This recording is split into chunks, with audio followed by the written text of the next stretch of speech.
Comece o dia bem informado com a equipe de jornalismo da Verde Vale FM. No ar, Jornal Verde Vale. Agora 6h32. Bom dia para você. No ar o nosso Jornal Verde Vale. Hoje, dia 14 de julho de 2023. Bom dia, Daliana. Muito bom dia para você, Jota. Bom dia para você também que nos faz companhia a partir de agora aqui pela 103,7. 6h32, começando agora mais uma edição do seu Jornal Verde Vale, para você que gosta de começar o dia sempre bem informado. Confira agora os destaques das últimas 24 horas. Jornal Verde Vale. Acordo entre saúde e educação permitirá a transformação digital do SUS. Defesa Civil confirma uma morte após passagem de ciclone no Rio Grande do Sul. Polícia prende o último integrante de torcida que atacou ônibus de time adversário em Goiânia. Goiás entra em estado de alerta com umidade abaixo de 20%, é o que diz o Cimego. Governo quer taxar todos os usuários de internet para bancar a agência de 600 mil. O programa vai dar apoio a mulheres negras e parentes vítimas de violência. Estas e outras informações a partir de agora. O Jornal Verde Vale, bom dia. A notícia em primeira mão. Jornal Verde Vale. Jornal Verde Vale. Verde Vale. Notícias do Brasil. Agora 6h33. Sejam bem-vindos novamente à nossa programação. O Ministério da Saúde e da Educação assinaram ontem um acordo de cooperação em prol da transformação digital do Sistema Único de Saúde SUS em todo o país. Com essa medida, hospitais e postos de saúde estaduais e municipais terão acesso aos dados de aplicativo de gestão para hospitais universitários, desenvolvido pela Empresa Brasileira de Serviços Hospitalares. De acordo com o presidente da empresa, Arthur Etioro, o aplicativo de gestão hospitalar é utilizado há 10 anos por cerca de 50 mil profissionais da saúde. É um sistema testado e aprovado, utilizado nos 41 hospitais universitários da EBSERB e possui cerca de 3 milhões de acessos mensais e uma base de 25 milhões de pacientes em uso no sistema. A ministra da Saúde, Nízia Trindade, afirmou que o uso da tecnologia será útil para diminuir a desigualdade e garantir acesso à informação dos usuários ao SUS. E novas regras para o Minha Casa Minha Vida são sancionadas. Confira quais são com Yuri Hudson. O governo federal sancionou nesta quinta-feira as novas regras para o programa Minha Casa Minha Vida. O evento ocorreu no Palácio do Planalto e contou com a presença do presidente Lula. O petista voltou a defender a habitação popular e a construção de casas maiores. As novas unidades contratadas já terão expansão da área mínima e a criação de varanda em apartamentos. É extremamente importante, é um apelo que eu faço aos empresários. Preciso que a gente zele pela qualidade das coisas que a gente vai entregar ao povo mais pobre desse país. Já estamos com 40 metros quadrados, já melhorou, mas o movimento popular tem feito casa de 60 metros. Mas eu estava lançando um conjunto habitacional no Rio de Janeiro e eu perguntei por que não pode ter uma varanda de 1 metro quadrado? O que vai aumentar a prestação de 1 metro quadrado? Ou seja, eu ainda citei, tem dia que o cidadão não está bom no intestino, ele fazer a varanda do pum. O cara está lá, vai lá fora, não fica dentro de casa fazendo as coisas. As novas regras sancionadas por Lula alteram a estruturação das faixas de renda atendidas pelo programa.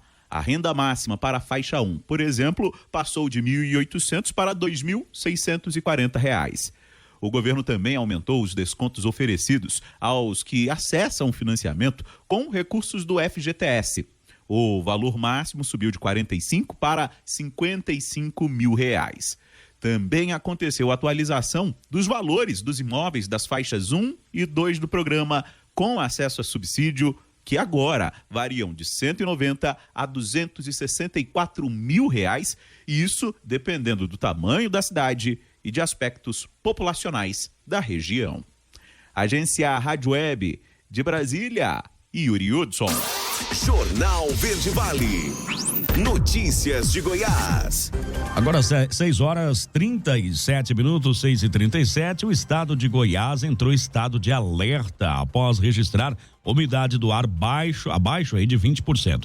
Segundo o Cimego, os índices preocupantes foram registrados na região oeste, sudoeste e também central nesta última quarta-feira. Segundo o órgão, a situação se deve ao período de falta de chuva que o estado enfrenta. André Amorim, gerente do CIMEG, informou que a expectativa é de que em agosto a umidade do ar esteja entre 10% e 12% no território goiano. Ainda de acordo com o CIMEG, em razão do período da seca, o risco de incêndio é alto em todas as regiões de Goiás. Amorim explicou também que utilizar fogo para limpar pasto, terreno ou vegetação vasta não é recomendado, uma vez que destrói a fauna e flora, além de danificar a qualidade do ar. Em alguns casos, os incêndios provocados podem causar problemas respiratórios, como asma e pneumonia. E o Procon de Goiás interditou mais uma empresa de assessoria financeira acusada de dar golpe em consumidor. A matéria você confere com Cibele Portela. Fiscais do Procon Goiás interditaram, após denúncia, uma empresa de assessoria financeira do setor sudoeste, em Goiânia. A operação teve apoio da Delegacia Estadual de Repressão a Crimes contra o Consumidor, a DECOM, da Polícia Civil. A denúncia do consumidor é de que foi atraído pelo anúncio de venda de uma moto no site de vendas OLX. O vendedor da empresa pediu R$ 2.500, que seria supostamente para a entrada do veículo. Mas durante a fiscalização, descobriu-se que o valor era para o serviço de assessoria financeira prestado pelo estabelecimento. O consumidor relata que recebeu a garantia de aprovação do empréstimo e de que estaria com a moto em 3 dias.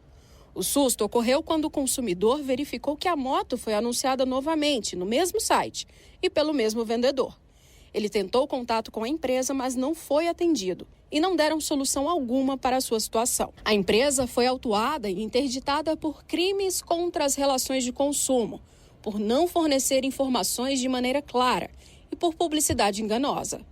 Esse é o 13º estabelecimento do ramo interditado pelo Procon Goiás este ano. Se o consumidor se sentir lesado e quiser fazer denúncia, os canais do Procon Goiás são os telefones 151 para quem reside em Goiânia e 62-3201-7124 para quem mora no interior do estado. As denúncias também podem ser feitas pela internet, por meio do Procon Web, acessando proconweb.ssp.go.gov.br. De Goiânia, Cibele Portela para a agência Cora de Notícias. Jornal Verde Vale. Esportes. Agora 6h39, o sinal verde está dado. Atlético Mineiro e Fred estão mais perto do que nunca de um acordo final para encerrar a cobrança do Galo pelo fato do ex-jogador ter trocado o clube alvinegro pelo rival Cruzeiro em dezembro de 2017. Atlético e Fred trocam documentação nesta quinta-feira e, claro, ainda é preciso esperar as assinaturas. A reportagem apurou que na última movimentação entre as partes, o Atlético enviou a documentação para o staff do Fred. Os advogados do Galo fizeram revisão com alterações de alguns itens e devolveram a papelada. Agora, concordando com as alterações, basta aprovar e dar por encerrada a cobrança judicial. Jornal Verde Vale. Agronegócios. Vamos falar agora dos preços da soja, que sobem mais 30 pontos na Bolsa de Chicago no dia de ontem e recupera as baixas registradas na sessão anterior. Perto de 1h30 de ontem, horário de Brasília, as cotações subiam 32,75 a 35 pontos nos contratos mais negociados, com agosto sendo cotado a $14,77 e o novembro a $13,63 por bushel. O dia de altas para todo o complexo, com o movimento sendo liderado pelo óleo de soja, que sobe mais de 3%, dando suporte importante aos preços dos grãos. Não muito distante, as altas entre preços do farelo passam de 2%, contribuindo ainda mais. Segundo explicam analistas e consultores, o mercado não deu muito espaço aos números do Departamento de Agricultura dos Estados Unidos, utilizados ontem, que trouxe a safra 2023-2024 para 117,3 milhões de toneladas. Embora o reporte tenha trazido uma redução em relação aos números de junho, a produção dos Estados Unidos ficou acima do esperado. A notícia em primeira mão. Jornal Verde Vale. Jornal Verde Vale. Verde Vale. Notícias do Brasil. 6h56, já de volta com o Jornal Verde Vale dessa sexta-feira. A Defesa Civil do Estado do Rio Grande do Sul confirmou a morte de uma pessoa após a queda de uma árvore sobre uma residência na cidade de Rio Grande. As informações mais detalhadas sobre a vítima não foram confirmadas porque a cidade enfrenta limitações de comunicação por causa da passagem do ciclone extratropical que se formou na região. Segundo a meteorologista do Instituto Nacional de Meteorologia e MET, Giane Lima, as últimas 24 horas que terminaram na manhã de ontem foram as mais críticas. A passagem do ciclone causou vendavais locais com ventos que chegaram a atingir 146 quilômetros por hora na cidade de Bom Jardim da Serra. Outras cidades como Canguçu, Canela, Cambará do Sul, Rio Grande do Sul, também Joaçaba e Chapecó, em Santa Catarina, registraram também vendavais. 6h57. O ministro Luiz Roberto Barroso, do Supremo Tribunal Federal, negou ontem um pedido de urgência para analisar a suspensão da primeira fase da reforma tributária aprovada pela Câmara dos Deputados. Em função do recesso de julho na Corte, Barroso, que é vice-presidente do STF, está responsável pela análise dos processos que chegam ao tribunal. Com a decisão do ministro, o caso será avaliado em agosto pelo ministro Luiz Fux, relator da ação. Mandado de segurança foi protocolado pelo deputado de oposição, delegado Ramagem. O parlamentar pede a suspensão da proposta de emenda à Constituição por entender que ela deixou de seguir o rito legislativo e não foi analisada em uma comissão especial antes de ser votada pelo plenário. Para entrar em vigor, a PEC ainda precisa ser votada pelo Senado, onde precisa ser aprovada em 2 turnos por pelo menos 3/5 dos parlamentares, 49 senadores, para ser promulgada. O relator da proposta no Senado, o senador Eduardo Braga, estima votar o texto na casa até outubro, quando deverá devolver o texto com alterações à Câmara. E voltando a falar sobre o ciclone que passou pela região sul, os ventos agora se deslocam para o oceano e atingem outros estados. A reportagem é de Igor Pereira. O ciclone extratropical que atingiu os estados do Rio Grande do Sul e Santa Catarina começa a se afastar para o oceano. A previsão é do Instituto Nacional de Meteorologia. Segundo a meteorologista do Instituto, Deise Moraes, as chuvas tendem a cessar, mas os ventos continuam intensos. Com o afastamento do ciclone para o oceano, os ventos mais fortes seguem para o litoral do Paraná, São Paulo, Rio de Janeiro e sul de Minas Gerais. Nos próximos dias, a previsão é de frio, como explica a especialista. Como o ciclone ele se afasta mais para o oceano, uma massa de ar frio ganha força e as temperaturas tendem a cair, principalmente entre hoje, amanhã e sábado. Na região sul, principalmente sudeste e centro-oeste, parte do centro-oeste também tem essa tendência de queda de temperatura por conta dessa massa de ar polar que vai ganhar força. Há também uma possibilidade de queda de neve nos pontos mais altos ali do estado da região sul. A Defesa Civil do Rio Grande do Sul confirmou que uma pessoa morreu na cidade de Rio Grande, no litoral do estado. O ciclone também causou estragos em Santa Catarina. Casas foram destelhadas, árvores arrancadas e moradores tiveram prejuízos. Não há informações sobre feridos no estado catarinense. Agência Rádio Web, produção e reportagem, Igor Pereira.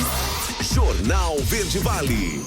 Notícias de Goiás. Agora, 7h em ponto, vem mais imposto por aí. O GSI, o Gabinete de Segurança Institucional, elaborou uma proposta de política nacional de segurança cibernética que prevê a criação de uma agência para melhorar a governança da atividade. Para financiar esse projeto, com custo anual de quase R$600 milhões, quando plenamente implementado, o órgão ligado à presidência quer cobrar dos usuários uma taxa pelo uso da internet. Esta política já vem sendo estudada há algum tempo, né? Logicamente, estão refinando.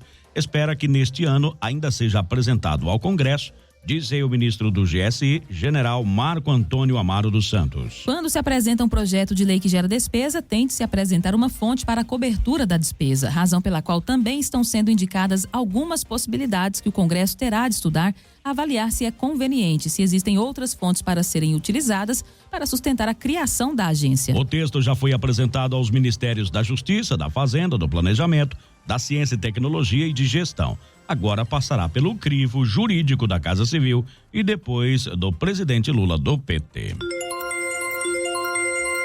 E foi preso o último integrante de uma torcida organizada envolvido na emboscada de um ônibus que transportava torcedores de um time adversário na quinta-feira em Goiânia. A Polícia Civil descobriu que os 16 indivíduos também se envolveram em outros ataques violentos relacionados a brigas entre torcidas organizadas. Na ocasião, os criminosos depredaram o veículo e atacaram passageiros, roubaram os aparelhos celulares, a camisa de 2 torcedores que durante a emboscada foram agredidos severamente com chutes, socos e pauladas na região da cabeça. O caso ocorreu em abril deste ano em Aparecida de Goiânia. Samuel Moura, delegado que coordena o Grupo Especial de Proteção ao Torcedor, informou que os suspeitos agrediram o motorista do ônibus e também ameaçaram com uma arma de fogo uma socorrista do Serviço de Atendimento Móvel de Urgência, o SAMU. Agora 7h02. Caiado tranquiliza a população sobre escolas cívico-militares que continuarão funcionando normalmente em Goiás. A Juliana Carnevale traz os detalhes. Por meio de comunicado, o governador Ronaldo Caiado tranquiliza a população a respeito da decisão do governo federal de encerrar o Programa Nacional das Escolas Cívico-Militares. O chefe do Executivo Estadual explicou que Goiás não será afetado pela medida, já que aqui no estado o governo teve o cuidado de transformar esses colégios cívico-militares em colégios militares. Com isso, a decisão de encerrar o programa não tem impacto no funcionamento dos colégios estaduais da Polícia Militar de Goiás. As escolas cívico-militares do Programa Nacional eram mantidas com verbas dos Ministérios da Educação e da Defesa. Já os colégios militares da Polícia Militar do Estado são geridos pelo governo de Goiás e possuem autonomia para montar o currículo e a estrutura pedagógica. O governador, no comunicado, também ressaltou a importância dos colégios militares na educação do Estado, lembrando que eles têm apresentado resultados positivos no IDEB e na boa formação dos alunos. De Goiânia, Juliana Carnevale, da agência Cora de Notícias. Jornal Verde Vale. Esportes. 7h03 agora. E o Criciúma e o Guarani fizeram uma partida muito movimentada para abrir a 17ª rodada da Série B do Brasileiro. No Heriberto Ulcio, foi o Bugre que abriu o placar com golaço de Bruninho no início do primeiro tempo. Entretanto, depois de voltar do intervalo com muita sede de vencer, o Tigre pressionou o time paulista e chegou ao empate com Fabinho também no início da etapa. Porém, não conseguiu conquistar os 3 pontos. Tanto o Pegorari quanto Álvaro, que entrou ainda no primeiro tempo, atuaram muito bem para manter ao menos o ponto fora de casa para o Guarani. Agora 7h04. Falando ainda de coisa boa, São Paulo volta a vencer o Palmeiras e vai às semifinais. Jogo emocionante. Quem traz aí, Daniela Esperon. O São Paulo é mais um semifinalista da Copa do Brasil. O tricolor paulista voltou a bater o Palmeiras e avançou na competição. Depois de ter feito 1-0 no Morumbi na semana passada, o São Paulo fez 2-1 de virada no Allianz Parque e segue na competição. Essa foi a segunda temporada seguida que o Palmeiras foi eliminado pelo rival na Copa do Brasil. Os gols da partida foram marcados por Piquerez para o time da casa e Caio Paulista e David anotaram os gols da equipe visitante. O técnico Dorival Júnior analisou a classificação e elogiou a postura do São Paulo em campo. Foram 2 jogos que nós pouco sofremos com uma equipe que naturalmente cria muito em todas as partidas e que sofre poucos gols. Eu acho que isso daí tem que ser reconhecido, enaltecido. A nossa equipe foi valente em todos os momentos, não viemos aqui para nos defendermos. Eu deixei bem claro isso aos jogadores, desde o primeiro trabalho que nós fizemos, visando a partida com o Palmeiras, eu dizia que nós não poderíamos fugir às nossas características. Jogando aqui dentro, nós tínhamos que tentar fazer com que o Palmeiras também sentisse a partida através da condição que nós impuséssemos e não que ficássemos apenas na espera e na expectativa do que o Palmeiras pudesse criar. Sonhando com o título inédito da Copa do Brasil, São Paulo agora aguarda o classificado do último duelo das quartas de final. No sábado tem Corinthians e América Mineiro, que jogam na Neoquímica Arena. O Coelho tem a vantagem do empate, já que venceu em Belo Horizonte por 1-0. A outra semifinal será entre Flamengo e Grêmio, e os 2 confrontos serão realizados apenas em agosto. Agência Rádio Web com informações da Copa do Brasil, Daniela Esperon. Jornal Verde Vale. Agronegócios. E agora, 7h06, falando do agro, a Farsul solicitou a alteração do calendário de plantio para a safra 23-24, de soja ao Ministério da Agricultura, Pecuária e Abastecimento. Documento também enviado ao secretário da Agricultura do Rio Grande do Sul, Giovanni Feltz, deputado federal Alceu Moreira e senador Luiz Carlos Renzi, foi encaminhado na quarta-feira, sugerindo que o período ideal para a semeadura no Rio Grande do Sul se inicie no dia 1º de outubro desse ano e encerre no dia 18 de fevereiro de 2024, mantendo um período de 140 dias estabelecidos no calendário de plantio de soja da safra 22-23. O calendário emitido pelo MAPA na portaria 840/23 define a data do plantio no estado em 110 dias, de 1º de outubro de 2023 até 8 de janeiro de 2024. Em comparação com o calendário passado, houve uma diminuição de 30 dias no período da semeadura. Jornal Verde Vale. Verde Vale. Notícias do Brasil.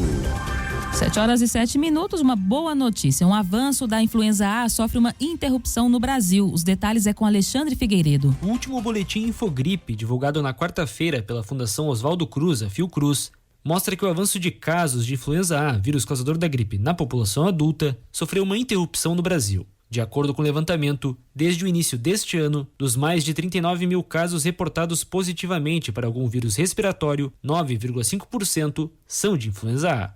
Pesquisador e coordenador do Infogripe, Marcelo Gomes destaca o que pode justificar essa interrupção. Então, associado justamente a esse resultado laboratorial, confirmando a presença desse vírus nessa população que estava se internando por problema respiratório. O fato dele começar a interromper agora, se a gente olha o passado, antes da pandemia, a gente esperaria observar essa interrupção um pouco mais para frente. Isso até, inclusive, já é um sinal que pode estar indicando que, finalmente, a gente está começando a voltar aos padrões típicos associados ao aumento da circulação de vírus respiratórios no nosso país. Com um registro maior de casos associados ao vírus influenza, o risco de internação e de óbitos também fica mais evidente, em especial para dois grupos, as crianças e os idosos. Segundo o boletim, em relação ao quadro de síndrome respiratória aguda grave, a ISRAG, o vírus influenza A é a segunda principal causa de morte, com mais de 11% do total, ficando atrás apenas do SARS-CoV-2, o vírus causador da Covid-19, que corresponde a mais de 70% dos casos. O pesquisador ressalta que os números de óbito para a gripe não devem assustar, mas faz um alerta. Isso também é dentro do padrão esperado para o vírus da gripe. Os idosos, em geral, acabam sendo o grupo de risco. A gente observa claramente uma dificuldade maior do organismo responder de maneira adequada a esse tipo de infecção. E agora não está sendo diferente. E as crianças também, historicamente, elas têm também um risco mais elevado de, quando infectado pelo vírus da gripe, acabar desenvolvendo um quadro de gravidade maior. Por isso que a gente tem a campanha da vacinação, para justamente tentar evitar, pelo menos diminuir esse impacto na nossa população. Ainda de acordo com a Fiocruz, nas últimas 4 semanas epidemiológicas, a prevalência entre os casos com resultado positivo para vírus respiratórios foi de 12,8% para influenza A, 4,5% para influenza B, 40,7% para vírus sincicial respiratório, o mais comum em crianças, e 22,4% para SARS-CoV-2. Agência Rádio Web. Produção e reportagem, Alexandre Figueiredo. Jornal Verde Vale. Jornal Verde Vale. Verde Vale. Notícias do Brasil. Agora 7h17, 7h17, estamos de volta com o terceiro e último bloco aqui do nosso Jornal Verde Vale.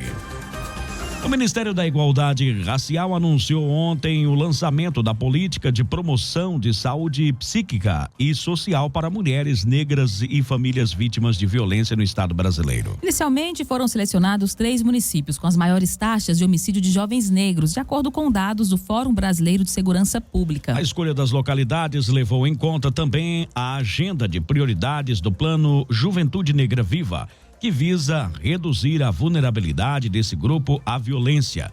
De acordo com o Ministério da Igualdade Racial, a implementação do projeto piloto pretende fortalecer uma rede de atendimento psicossocial a mães e familiares vítimas de violência. As ações do programa vão começar por Salvador, Rio de Janeiro e Belém, como resultado da articulação entre Ministérios da Igualdade Racial, dos Direitos Humanos e Cidadania, das Mulheres, do Desenvolvimento e Assistência Social, Família e Combate à Fome. Para a ministra da Igualdade Racial, Aniele Franco, o Estado brasileiro deve se responsabilizar pela promoção da saúde psíquica e social dos parentes de vítimas de violência no país. Aniele afirma que, em geral, são os agentes de saúde e de assistência social que atuam na ponta dos sistemas públicos que recebem e atendem essas pessoas.